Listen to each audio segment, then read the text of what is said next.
ॐ या देवी सर्वभूतेषु मातृरूपेण संस्थिता नमस्तस्यै नमस्तस्यै नमस्तस्यै नमो नमः। या देवी सर्वभूतेषु शक्तिरूपेण संस्थिता नमस्तस्यै नमस्तस्यै नमस्तस्यै नमो नमः।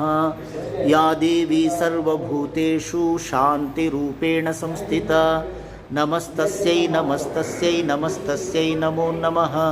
या देवी सर्वभूतेषु लज्जारूपेण संस्थिता नमस्तस्यै नमस्तस्यै नमस्तस्यै नमो नमः।